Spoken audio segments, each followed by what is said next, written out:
Hello, Fabio. How are you? I'm doing very well today. Wonderful. Fabio is a chess master, nationally ranked chess master, correct? Correct. Yes.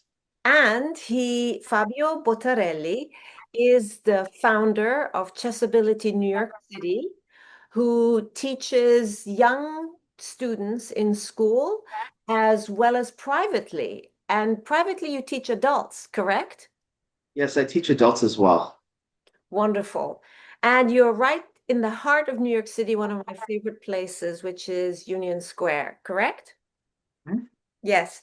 All right, Fabio, we've had two interviews already that presented us with some amazing, insightful, and special information that students with disabilities, learning needs, special needs students have when they go through preschool, elementary school, middle school, as well as high school. We talked about your felt sense when you were going through all your school journey and also what helped you, what teachers could do to help you and what you wanted. And so now we've reached the stage where you're going to be transitioning to college. And I know that that is a completely different game to transition to college, to move out of your house, to go maybe to a different state.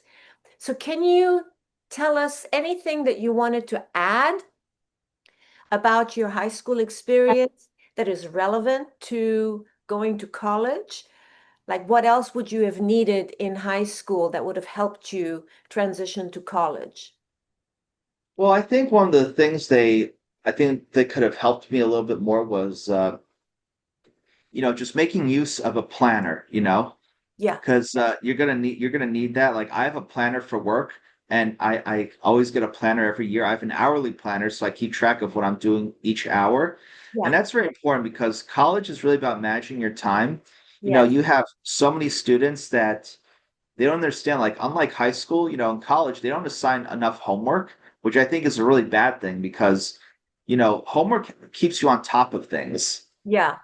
But college is like they leave a lot of things optional. It's like, okay, you have the book, it's like you could read it and you could easily get a false sense of security, like, oh, I don't have any homework, so I'm not going to read the book, or, you Yeah. know, um, oh, this paper's due in a month and I'm just going to, wait till the night before, and there's no buildups. And also, those papers or exams, they take up like a large chunk of your grades. So that's why I think I've seen this happen. Like you have a lot of, A students in high school that sometimes their first semester in college, they have a lot of C's or sometimes D's, or sometimes they fail a class because, they're just unprepared for how college work is organized versus how high school work is organized.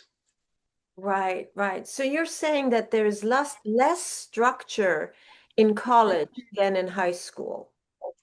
Correct. Colleges have what you call, like, they have writing centers, they have help centers for different subjects. You have usually with the teaching assistant, but again, it's not the same because again, in a college class, the professor has to deal with so many more students. Yeah. You have big, even at a small college, you have big lecture halls, Yes. and there's and sometimes the teaching assistant teaches the class because depending on the college you go to, that professor may not teach as often. They may do like, because you have a lot of professors that just they teach some classes, but mostly they're into the research. Yeah. It's more like they're a research analyst, and then the TA or teaching assistant teaches the class, Yeah. which is unfortunate in certain cases, but it happens. And also, there's a question of office hours. So Yeah. you have a lot of kids in the class, and then there's a limited amount of office hours, and you can't expect that professor to just spend too much time with one person. Correct. Okay. Okay. So there's need for greater independence. And maybe, as you said, helping students use a planner would have been a good idea, and creating habits, good study habits in high school. Is that right? Correct. Right. Okay. So then tell me about the process of finding a college. Where did you go? I went to Trinity College in Hartford, Connecticut, Uh-huh. and as I mentioned to a lot of people, it was a phenomenal. I had a phenomenal education. You know, the professors were top notch in what they did. They really knew their material. They were very good with office hours, and they sometimes they would eat in like they would meet the students in the dining hall. So they would have lunch with the students or dinner with the students sometimes. Nice. So, and the food was good. So my college, I think, was ranked number 2 in the country when it came to food out of all liberal arts colleges. Bowdoin had us beat. Oh, I, Yeah, at the time, yeah, Trinity, I think, was ranked in number 2 in terms of food. So I always filled my plate up every meal, and it's amazing how I didn't become morbidly obese. So the good thing I did a lot of running, and I was part of the cross country team for some time. But that's why I didn't get had a sudden weight gain because of I did sports. So that helped a lot. right. Did you do sports also? When did you start doing sports when you were a child? Oh, when I was in elementary school, it was a lot of fun. I did all different sports. I did baseball is my favorite sport, but I also did soccer. I was on a weekend league for soccer, and I was pretty good. And my brother and I would be on the same sports teams because Nice. my brother was, I was 3 years older than him. My brother was an athletic superstar, and Okay. I was what you call an above average athlete, but I was smart, like I was I knew how to maneuver my way. I used mostly my intelligence and because that's the chess background in me. So I was always more analytical. So my Uh, brother was just impulsive attack, he go, a real cowboy, and I right. was more like the rocket scientist. So your brother did not learn chess? He did learn chess, but his way of playing the game was very aggressive, just like he was in sports. He was a pure attacker, my brother. It was, and also because my brother could be that way because he did. I think it's also based on the fact that when you don't have a learning disability, you have that natural confidence, that charisma, and I didn't have that. I'm more like, so for me, my self-esteem, kind of picked up later as I got older. So I couldn't be this aggressive, individual in any situation. I was more like wait and see, like precision strikes. It Yes. was Yes, yes. So going back to that point, is your is your way to first observe and then proceed with whatever you have to do with the task? Like, do you first observe how everybody, like learning in a classroom situation, was your preference to stay back and allow other students to go first, and then you would take your turn? Yes, I did that all the time in every activity, especially when it came to activities like relay races or challenges. I'm like, let's see who messes up first, and then I can learn from that person's mistake, Okay. Okay, very because nice. I don't want to look like the fool. I was very self-conscious, and a lot of students with learning disabilities are very self-conscious individuals because from an early age they stood out like in ways that they didn't want to stand out, like the one messing up everything or the Yeah, one making mistakes, and they're like, you know what, I'm tired of this. Let someone else take the plunge first, then I'll see what they did and know not to repeat what they did. So got that's what it came down to. got you. All right. And one of the things that we didn't cover in our last interview was a lot of teachers, when they get upset at students, I guess you didn't have to really deal with that at Churchill because the teachers were so well trained that I don't think anybody lost their cool. Did they? Nobody yelled, right? No, no, no, And no, I didn't. Right, right. That happened. Did that happen in college or after you graduated from high school more often? And how did you react to that? Well, it happened when I was trying to go for my driver's license. Uh-huh. I'm to this day, I really despise the Department of Motor Vehicles just for, in general, because they're just rude people. Though if I had to give them a review for customer service, I give them a big fat 0 out of 10. Forget about 1 to 10. I'm just going with 0. Wait, wait, wait. Was that directly after school, high school that you tried to get your driver's license? Yeah, well, my senior year of high school, I was trying Okay. to go for my driver's license, Okay. but they really have no patience at all. And I understand to a certain extent because you're operating a vehicle, a 210 vehicle that could do damage, could hurt people, but at the same time, it's like you know, again, screaming and yelling. I just think is the worst way to instruct anybody. Yeah. It for a number of reasons, that are kind of too numerous.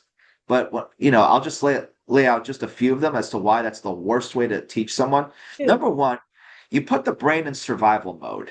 You Mm. know, What do you mean by that? like you're more concerned with like pleasing a person who you feel is very aggressive. You kind of you're in like fight, flight, or freeze response. You're Right, not really thinking. You're more like you're kind of like worried more about that person than the and that person's reaction than the task that you have to do or the subject you have to learn.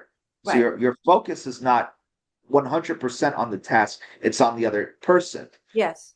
And because your brain is wired for survival, it's like, okay, this person's screaming and yelling, who knows what they could do to me next. You don't you're that's how your brain is wired. It's the survival brain, I call it. Right, exactly. Yeah. All right. And so that's anything else about yelling that Oh yeah, there I'm gonna list a few others. Number two, you have adrenaline, flowing through your body. And again, that's preparing you for what the potential dangers. So again, that's less blood flowing to the brain and you have more blood flowing to the body, like in terms of defense. So that adrenaline is not useful. And number three, there's no clarity because when you're at peace, when your mind is clear, you know, you're in the zone, you could hyper focus. That hyper focus is disrupted and again, number four, when you learn something, you don't want to keep turning back, like worry about other things like a distraction. And again, that's like a distraction, yeah, like yeah. it's like you're writing like on your computer and then you hear an alarm clock next to you. Mm-hmm. That's not helpful. You're Yeah. going to be focused on thinking, oh, should I turn the alarm off? And then your train of thought gets disrupted. Right. And also, the worst part, number five, is you become very defensive and you become defensive around that person who's instructing you. Yes. It's like I don't trust you. Yeah. I don't care what you have to say, and I may just rebel against you or ignore you completely because I can't stand you. And that's the most dangerous out of all the five that I listed. And Because you don't feel safe around that person either. yeah, yeah, so I never responded well to anyone, yelling or screaming or just being critical and condescending because there's a difference between criticism and feedback. Yes. Feedback is like, okay, you got to work on this more, and this is why, you know, it's more about positive reinforcement. I'm a big fan of positive reinforcement. It's like, okay, you're not doing this right. Because I always feel that when someone gives 100%, there's always a glimmer of light, there's always that part that they're doing right, and you want to stick with that, like, okay, you're doing this right, but you have to work on this, and then Yes. then maybe you have to work on this a little bit. Right. And you just kind of guide through the process, and then you make the person understand, like, okay, you're making a mistake, but you're not a mistake. There's a big difference. Yes. Very nice. Very nice distinction. Something that I think I'm going to be quoting you. That's wonderful. All right. So that was your experience with the driver's license instructor and or the driving instructor. And so getting back to trying to find a college, how was that process for you? Well, I was fortunate that again, my parents were very on top of me having a learning disability. They diagnosed me early. So again, going back to my first interview, I was in special ed at age 5. So again, I had the training, I had the instruction, I had the self-esteem, and in many areas. So so my folks again were helping with colleges. My father would drive me out to different places. He took time out of his schedule on the weekends, and he would just drive me to different places. And he had a really good book that he got a really good book called Colleges That Change Lives by Lauren Pope. Oh, And it nice. was, yeah. And the great thing about that book was it showed you that you don't need to go to a special needs college as a learning disabled individual to get a great education. It's all about the philosophy of the college. Like some of the names that were listed was like, Goucher College, or Drew, or Clark, those are three really good colleges. I think that there were some of the colleges listed, and they were just colleges that changed lives, like people that just nurtured the learner, and where the professors spent time with you. And again, what I liked was that there was no like heavy frat scene, so that which was good. There was more like camaraderie, and because that's important. Like you don't want to feel isolated in college, and you want to feel supported. Right. And that benefits all students, not just people with special needs. I think every student, no matter what they have, no matter where they come from, should always feel that when they're in an institution, they're not neglected. They feel cared for, and they feel that they're supported by the professors, the administration, and the camaraderie of other students. It's very important to have all of that. How did you decide on Temple University? Oh, Trinity College, sorry. Because it was well, the campus was beautiful. Number one, it stood out, and number two, excellent education. They had a very good alumni network. So, and also, what was I going to say? My At the time, my high school principal was childhood friends with the president of that college. So Okay. that's a massive connection right there. So it was almost like destiny. And also, the important thing was that my principal at my high school had a lot of faith in me, and I was going to be, I was the third graduating class of my high school, and I was going to be the first student to get accepted to a first tier college in Mm-hmm. my high school's history. So I was a pioneer, So, and again, I'm an eldest child, so me being a pioneer is something almost like it's something that's kind of like in your DNA when you're an eldest child in a family, regardless of whether you have special needs or not. It's like you're the risk taker, or you're put in a position where you have to make something happen, or you're the guinea pig child. Like your parents are learning how to be parents just by teaching you. And so I kind of that was a role that I kind of was a little bit, I was nervous but excited at the same time. So I kind of was ready to, just by being an eldest child, I would think, So and also I want to do well because I want to give other students with learning disabilities the confidence and courage to aim higher. And so I knew that I wasn't just doing this for myself. I really want to achieve something special. I really want to do this not just for myself. I just think that, accomplishing something is really not worth it, or worth very little if you can't bring others along, because that's the whole point. I mean, there's nothing wrong with doing things for yourself, but I feel that when you could be a trailblazer, it makes it so much more fulfilling. It gives you that I think that extra internal strength when you're hitting a few challenging aspects of your journey. Right, right, exactly. And so you decided on Trinity College, and you got in. And then what was it like, your experience there? Well, it was a little bit well, here's the thing. Here's the good news. I was I was in shape, I was in good physical shape. I was considered good looking, so so I kind of it was easier to have people talk to me. On a superficial level, I had that going in my favor. But there was unfortunately there was no program at the campus about that helped students with special needs congregate or organize. You know there was no student body for students with learning disabilities. You had different organizations on the campus, which were great. Like you had students, you had student government. I was a member of student government all 4 years of college. So I was very happy because I got to be proactive. I got to connect with other students that way. But when it came to like, again, students you know, that special experience, because the thing about special ed, as I mentioned, is the whole beauty of special ed is that you're with students like yourself that have gone through the same things or are still going through the same challenges, Yeah, and that helps you develop deeper friendships.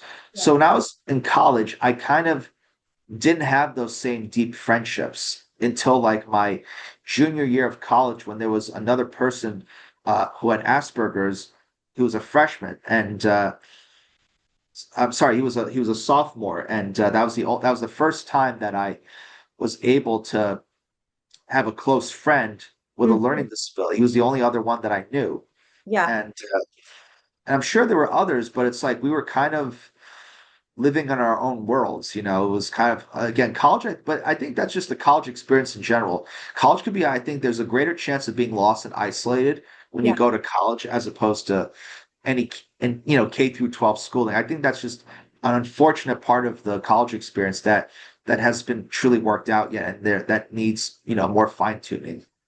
Right. And you had mentioned to me that there were some really, but there were some really brilliant students who ended up imploding and not fulfilling their potential, to your point. Yeah, go ahead. Yes. Well, one of them was my roommate, the one I was close friends with, and he imploded the fall of my junior year, and he was a sophomore, I was a junior. We were roommates, so now he was see some students with special needs take medication, Yeah, and then he was because he was taking medication, he was feeling and also he was feeling depressed in college because aside from myself, he had trouble socially. So he was lucky, but he was lucky that I was his one close friend. So yeah, I think that made a big difference, that I think that's the reason why like he didn't transfer schools like after his freshman year and why because I was his friend when he was because I knew him when I was a sophomore and he was a freshman. So then 1 year later we were roommates because I was a junior, he was a sophomore. yeah. So we got a good housing situation. Our room had a kitchen, so that was great. Nice, So nice. if your room had a kitchen in college, you're like living the high life. You're living on Park Avenue Yeah. in New York City standards. Yeah. So you're seen with distinction. So anyway, but and he had a tough major. He was a chem major, so he was very smart. But because he had massive depression and the school did not know how to deal with that, Mhm. I had to deal with that, and I had my own issues with depression too because I also felt very isolated on campus. So we were two people that had depressive issues in the same room, and but his was a lot worse than mine. So I had to kind of not just deal with myself, but I had to uplift his spirits at the same time. Wow. So now was I seeing now someone may ask me, well, don't they have a counselor? What don't they have a psychiatrist or a psychologist? I'm like, yeah, I was seeing someone once a week, and it was helpful, having seen that person once a week who had a PhD in psychology did help. But there was a lot of things like at the end of the day, like in other words, she stopped the depression from getting worse, but she didn't hit the root of the problem. Mm.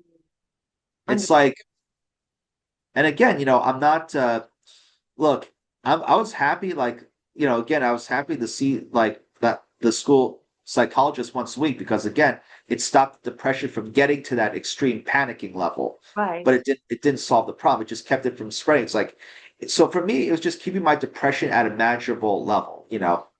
right. Okay. But with him, he was also seeing her? He was, but again, it what was complicated was that he was also encouraged to take medication for depression. So he was already on meds for his learning disability, and now you combine the meds for his depression and you mix that together.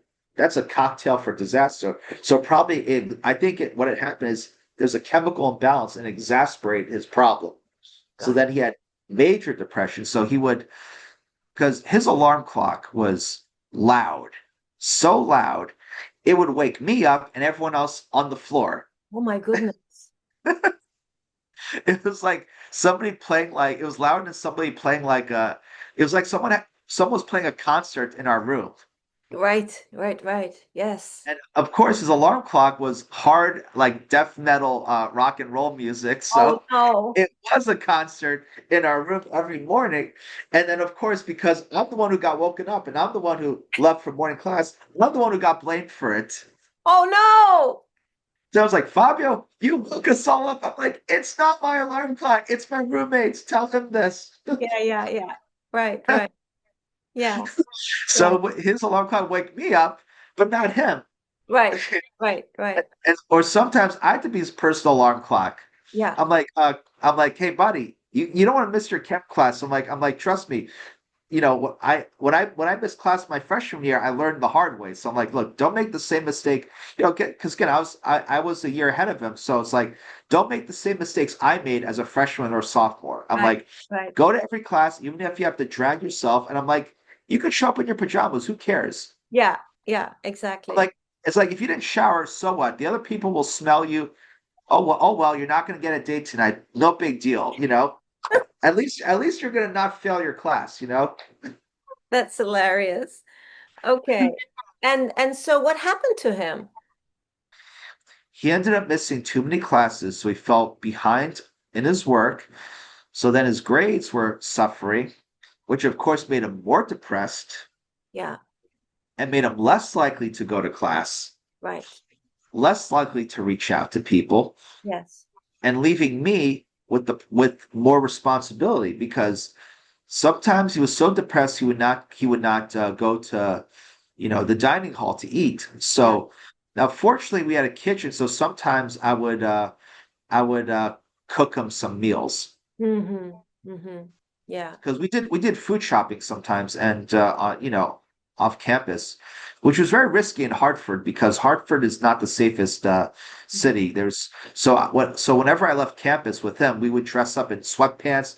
We would not wear anything related to our school. We would look like part of the locals, Yeah, yeah, yeah. to blend in. So like no one could distinguish us.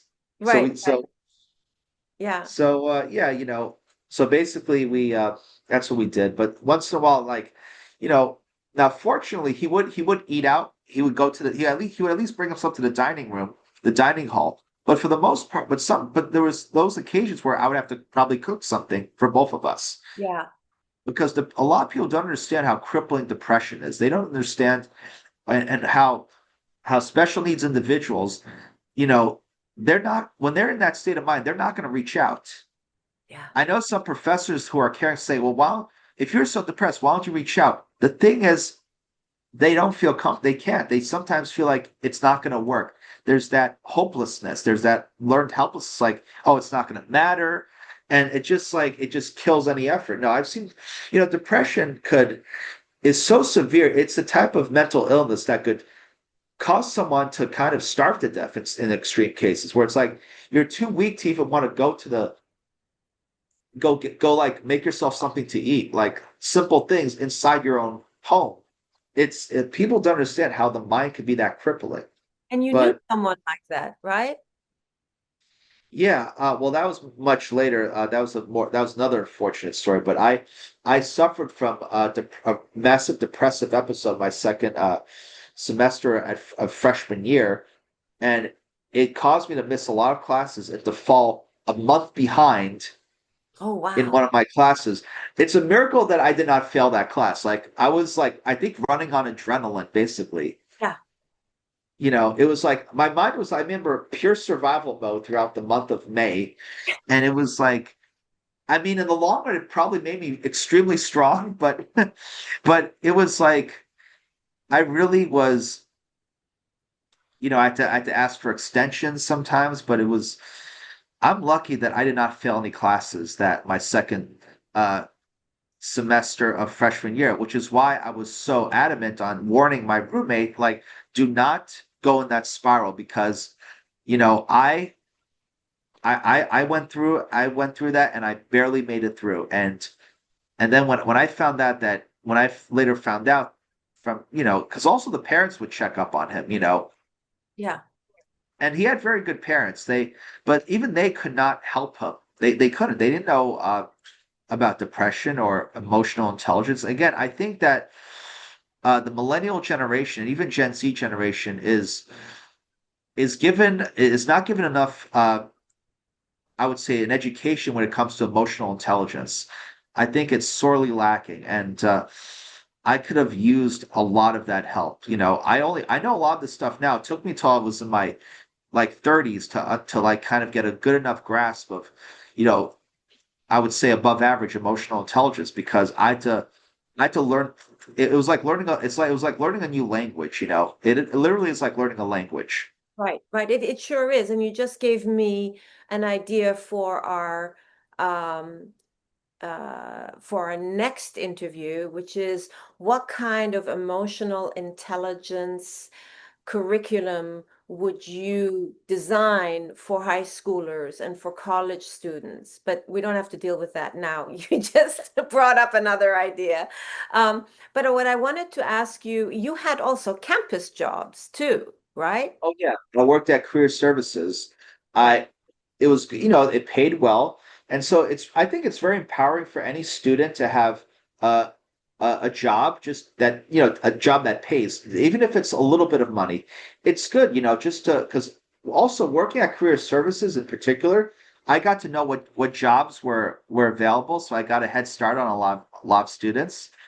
So I really was very proactive. So, and again, but I also want to say that I was proactive also out of fear. That's another thing. Like I was proactive throughout my special needs school, but in college it was more fear based. Because I felt that I didn't get that same support in high school, so I felt it was more like fear based kind of proactivity. It's like, you know, so again, like I'd much rather be motivated by less fear based motivations What if it makes sense. what would have helped that in college?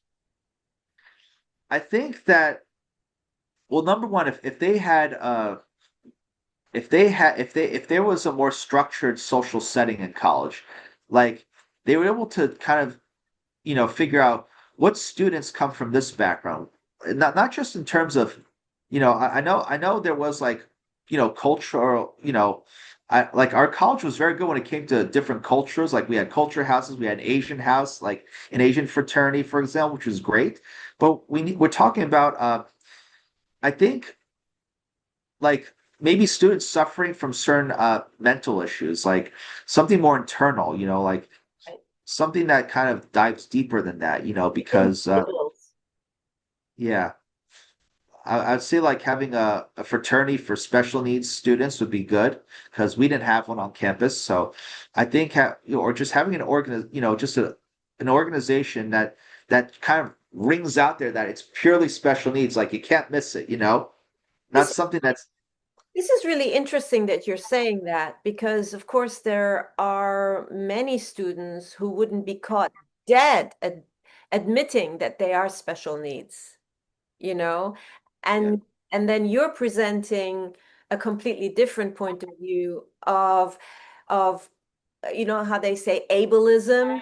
So you are advocating that, come on, look at what is available for you, help yourself, and let's build a community around our vulnerability. Is that approximately right? Yes, and that's what I think that this is a societal problem. Because now you gave me some ideas because we don't build enough communities based on shared vulnerabilities. Yeah. And this is a massive societal problem.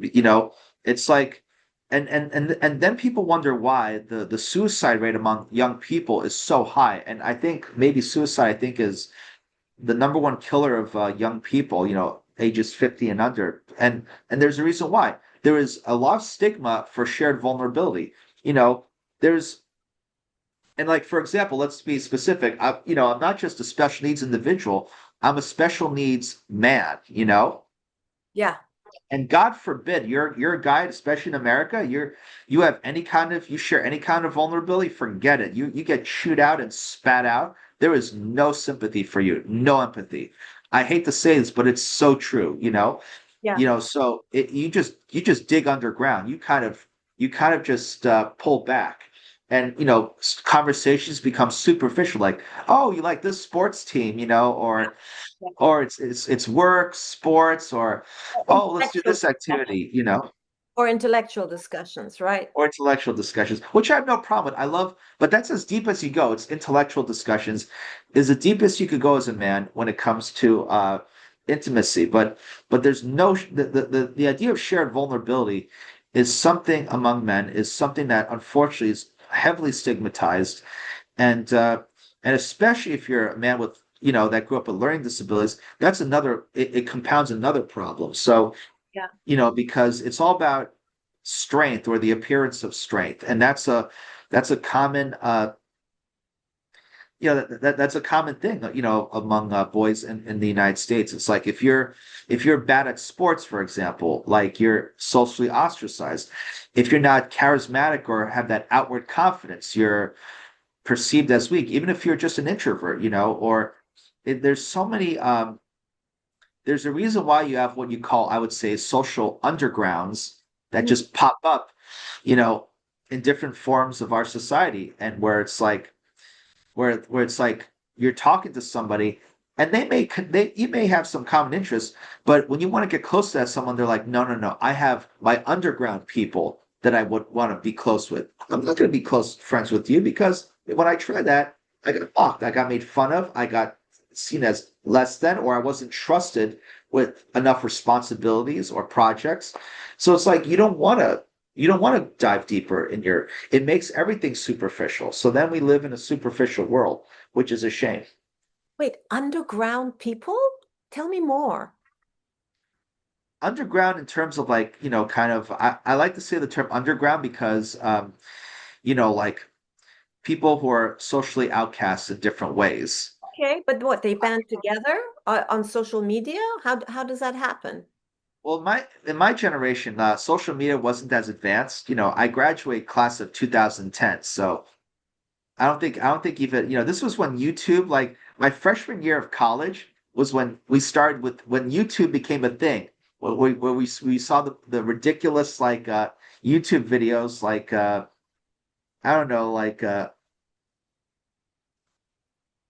like people doing crazy pranks like those, like like the filming was like very primitive, and it Yeah, was just someone recording in their room or something like that kind of primitive, like recording. So that was you know I was the graduating class, like where we started to discover, and Facebook came out in 2005. Again, I was a freshman in college in 2006, so most of us didn't have a Facebook account. right. So when I started school, this is when all these things that we take for granted now, we're just starting, like in the mid 2000s. You. Yeah, yeah, yeah.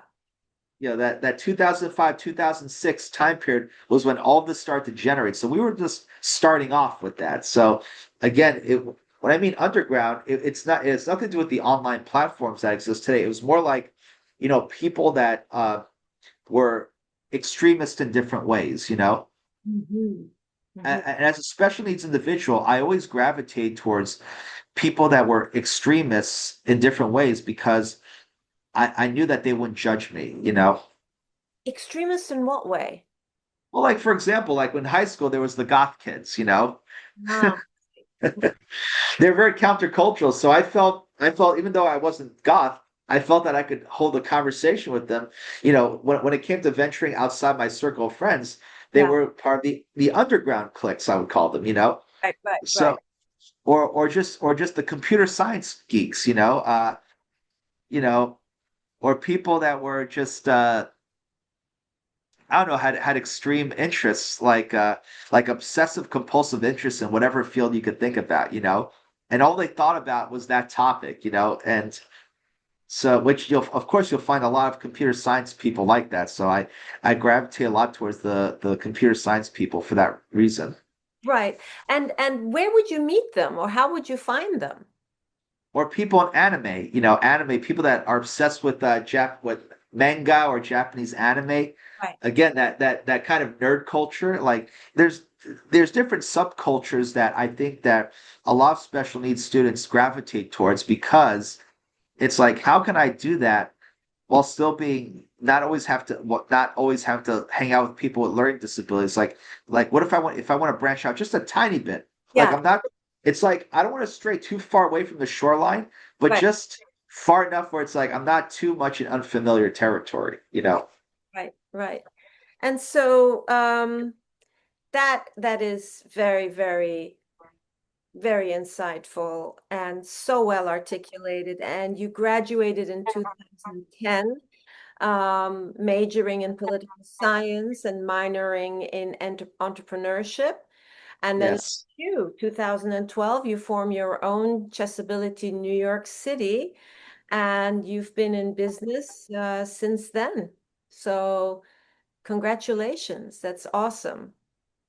Yeah, well, I made use of my education. I majored and I minored. I took a lot of times I most of the time I took 20 credits a semester. So I actually could have graduated with I graduated with extra credits under my belt, so that which was very helpful. So I just loved being I love learning and but also because again, but part of the reason why I took so many classes was because it was my way of numbing out the depression I was feeling. I see.